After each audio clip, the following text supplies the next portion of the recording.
Bienvenidos, ¿cómo están? Mi nombre es Jason Méndez. Actualmente me encuentro presentando una prueba de fondeo de $10,000 con la empresa MyForex Funds y en este video les voy a mostrar cuál ha sido mi plan de gestión de riesgo para esta prueba.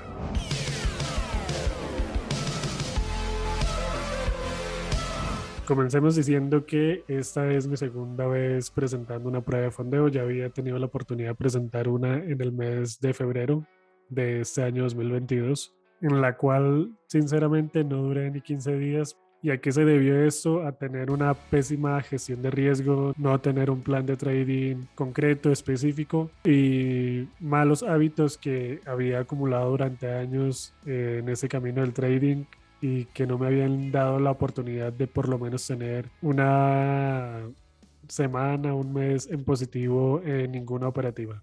Entonces, ¿qué fue lo que hizo clic en mí? ¿Qué es lo que cambió mi panorama? Entender que aún después de haber transitado por tantos caminos, por tantas estrategias, por tanto conocimiento de cierta forma, comprender que cualquier estrategia que ustedes escojan va a estar bien desde que la tengan testeada y vean que es una estrategia rentable, pero realmente lo importante va a estar en la gestión de riesgo. Y esto es algo que me ha costado muchísimo dinero aprender, ¿sí? Que damos por sentado y todo mundo, escuchamos a todo mundo decir que es lo más importante, pero para nosotros a un inicio, el que nos digan que eso es lo más importante por sobre la estrategia, como que no nos hace, como que no podemos concebir esa idea, pero realmente sí lo es. El precio al final del día va a subir o bajar. O sea, puedes tener en un pedestal al mentor, al máster, que tú digas, este es el que va a tener la estrategia de oro, pero aún ellos y aún enviándote una señal en directo, eso no te va a garantizar que sea una operación ganadora, ya que nadie va a saber para dónde va a tomar el mercado. Simplemente adquirimos una habilidad para tratar de ir a favor del precio, ¿sí? Pero bueno, ya el tema de la estrategia lo iremos tocando más adelante. Por ahora quiero comenzar con el tema de la gestión de riesgo, que es lo primero a aprender. Entonces, como les decía, esta es mi segunda vez. La primera vez no duré ni 15 días, por lo que les comento, la gestión de riesgo, ahí habría, es más, habría hasta operaciones sin stop loss y en una de esas últimas fue que el precio se me fue en contra y por mantener la esperanza, por no tener nada claro y ir por guiado por el sentimiento de ambición y avaricia, pues en menos de una hora quemé el riesgo, no la cuenta, sino el riesgo máximo que podía utilizar en las cuentas de fondo. Y recordemos que es un 5% máximo al día. Teniendo esto en cuenta y sabiendo la importancia de la gestión, quiero darles o presentarles la gestión que yo he venido manejando y que hasta el momento me ha tenido vivo en la prueba de fondeo y que estoy completamente seguro les va a ayudar a ustedes. Comencemos por la semana número uno. Aquí es cuando apenas estás recibiendo las credenciales de la prueba, donde vas a abrir el perfil o el usuario en el MetaTrader 4. Aquí lo más recomendable es, en esa primera semana no hay afán de ya pasar la prueba, que es algo que naturalmente, por decirlo de alguna forma, nos sucede y es que queremos sentir ese sentimiento de alegría, por decirlo de alguna forma, o de superación al de pronto sentir que logramos pasar la prueba en tiempo récord o que somos los más duros del trading y demás, pero realmente si nos dejamos guiar por ese sentimiento de avaricia desde el inicio, no vamos ni a durar una semana en la prueba de fondeo. Por eso es recomendable comenzar con el 0.5 por operación. Y voy a escribirlo acá. Recomiendo hacer solo un trade por día. ¿Listo? Con esa gestión de riesgo y ya van a ver por qué. Eso puesto en un campo real es como les voy a mostrar aquí en mi operativa, en lo que llevé la prueba. Aquí lo que pueden ver de esos primeros 4 días fue ya que comencé un martes, miércoles, jueves y viernes. Entonces, el primer día arriesgando el 0.5% de riesgo con una operación 1 a 2, salí en positivo un 1%, ya que el ratio riesgo-beneficio fue de 1 a 2. Y los otros días, que es lo que suele suceder, podemos tener una racha negativa y si de una comenzamos con el 1% de riesgo, va a ser un golpe fuerte psicológicamente en los primeros días ya estar en una zona negativa. Entonces, en lo que podamos disminuir ese golpe psicológico, mucho mejor. La semana número 2, sí, ya podemos comenzar con operaciones del 1% de riesgo. Recalco, haciendo solamente un trade por día. La siguiente semana, ya el día lunes, arriesgué el 1%, tuve una operación negativa, entonces salí en negativo ese día, pero los días siguientes, martes, miércoles, jueves y viernes, en estos 3 días, en este no hubo una operación, entonces no operé, o sea, no se dio una oportunidad. En los otros días sí operé y salí en positivo y ahí recuperé y me puse muy por arriba del margen. Creo que ahí fue donde llegué al 7.5% en positivo. Entonces, he ahí la importancia. Lo mismo en la semana número 3 y en la semana número 4. Digamos que en la semana número 3 vuelvo y digo, aunque el sistema o aunque la gestión de riesgo es muy importante, también obviamente lo es una buena estrategia. Y para eso también es importantísimo y es algo que yo comprobé o logré asimilar la importancia después de 4 años y es el tema del backtesting.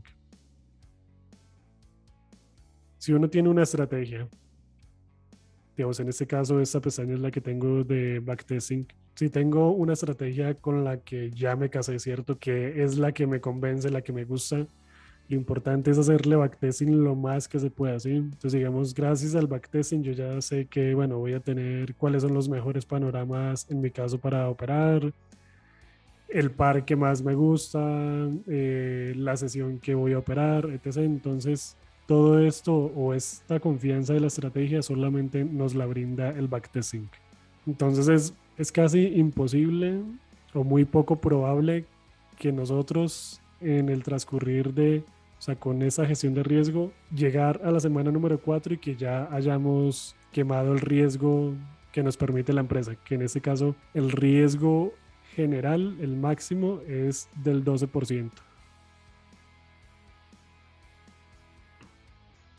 Y a eso que me refiero, que vuelvo y digo, o sea, si tenemos un ratio de riesgo-beneficio donde estamos arriesgando el 1%, obviamente vamos a ir por ratios del 1 a 2 o el 1 a 3. ¿Para qué? Para que la ganancia o así ganemos un 20, un 30% de los trades, aún así estemos en positivo con un 70% de los trades en negativo. Y eso fue lo que precisamente me pasó en esta última semana.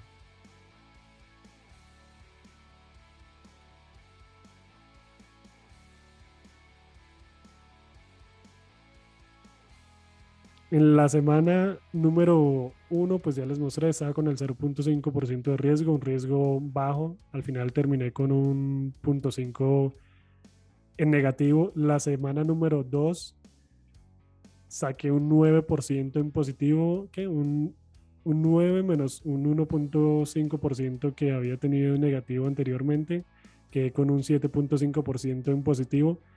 Pero lo que fue la semana número 3 y la semana número 4 fueron días consecutivos de negativo. Obviamente, digamos, anteriormente en mi backtesting y lo que había probado la estrategia, nunca había tenido una racha de 6 operaciones seguidas en negativo, pero son panoramas que pueden suceder, ¿sí? Y ahí la verdad, en este caso no tuvo, por decirlo de alguna forma, culpa la estrategia, sino fueron, digamos, momentos en los que por duda dejé pasar operaciones que sí tenían buena probabilidad, me fui con unas que no. Entonces, digamos que ya es un tema de aprender de los errores, ¿sí? De rectificar cuáles son los mejores panoramas para ingresar a la operación y cuáles no. En este caso, ¿qué fue lo que me sirvió bastante? La gestión de riesgo. ¿Por qué? Porque nomás en esta semana número 2 que tuve la racha positiva con un ratio 1 a 3, me sirvió para sustentar más de el riesgo mínimo de la semana número 1 y el riesgo de la semana número 3 y la semana número 4. Entonces, donde no hubiese llevado una gestión de riesgo adecuada, me hubiese salido, o sea, el mercado me hubiera sacado o la prueba me hubiera sacado por riesgo máximo ya hace rato. Ahora vayamos como estoy yo en este momento en la semana número 4. Aquí depende el panorama, debemos aplicar un plan de emergencia. ¿Y de qué se trata el plan de emergencia? Miremos los dos campos. Si estás en negativo, digamos, si estás un 1% negativo, si estás un 2, un 3, un 4, un 5, y estás en el último o penúltimo día de la prueba, debes arriesgar todo. O sea, si tienes un ejemplo, un menos 5% en negativo, espera una operación que se amolde a tu estrategia y arriesga ese 5% en una o dos operaciones, ¿sí? Cosa que con un ratio 1:2 o un ratio 1:3 ya puedas estar en positivo. Entonces aquí lo importante es llegar al break-even o al menos como lo mencionaba en el otro video, al menos $1 en positivo. Ya con $1 en positivo al menos, la empresa te va a renovar las credenciales y te va a brindar una segunda oportunidad para poder presentar la prueba nuevamente. Ahora, en el segundo caso, que en mi caso, ese fue el panorama que tenía en esa cuarta semana. Si estoy en positivo, en este caso yo estaba un 3% positivo. Entonces voy a poner por acá. Tenía un 3% positivo. Ya estaba en el penúltimo día de la operativa, entonces digamos que ya uno haciendo cálculos, ya arriesgando el 1%, no iba a lograr hacer el 8%, ¿cierto? O mínimo el 6%. Entonces, lo que yo hice fue buscar una operación que en el panorama técnico fuera viable y arriesgué el 2.5%. ¿Por qué el 2.5%? Por lo que les mencionaba aquí. Debe uno dejar un pequeño margen para quedar en positivo. Entonces, digamos, en mi caso, la cuenta, vamos a mirarlo acá, mi cuenta de $10,000, en este caso lo dejé con un mínimo saldo de $33. ¿Esto para qué? Por lo mismo, para quedar en positivo y tener la oportunidad de que la empresa me renovara las credenciales una vez vencido el mes. Entonces, esa es una de las ventajas. En este caso, como podemos ver, la operación que tomé con el ratio me resultó negativa. Entonces, bueno, ¿cuál es la ventaja? Vuelvo y digo, pues que quede con un 0.5 en positivo. Entonces, tengo derecho a que me renueven las credenciales y tener otro mes para presentar una nueva prueba. Entonces, como pueden ver, realmente la gestión de riesgo lo es todo. En el momento que yo entendí esto, créanme que mi operativa hizo un clic y pude entender realmente que si quiero ser un trader profesional, debo ser un profesional en la gestión de riesgo. No se enfoquen netamente en la parte de la estrategia porque esa solamente es, y me atrevo a decirlo, solamente un 15% de lo que engloba ser un trader profesional. El próximo video, ahora sí lo voy a sacar, es el de el manejo de esta plataforma que se llama notion.so, donde he estado haciendo todo el tema para hacer la bitácora, la tabla para dejar la operativa de trading, las operaciones, que me ha parecido impresionantemente útil para registrar todas las operaciones. En lo particular, yo soy una persona muy visual, entonces me ha encantado como tener a la mano esa herramienta para poder subir los pantallazos de las operaciones, tener como un registro visual que anteriormente intentaba hacer descargando la imagen, guardándola en una carpeta o subiendo a Excel, pero realmente es un descontrol usar eso. Entonces, mejor en esta plataforma y se ve más organizado y lo puede tener uno más chévere. Por ahora quiero que me cuenten si ustedes ya han presentado una prueba de fondeo, que me lo escriban abajo, si ya la han pasado, si no la han pasado, cómo van. Para el que está a punto de presentar o está en proceso de presentando una prueba de fondeo, espero realmente les sirva esta información. En próximos videos seguiré mostrando mi bitácora de cómo me ha ido presentando la prueba de fondeo con MyForex Funds. Hasta una próxima ocasión, muchas gracias y voy a estar dejando mis redes sociales por si tienen alguna inquietud. Un abrazo.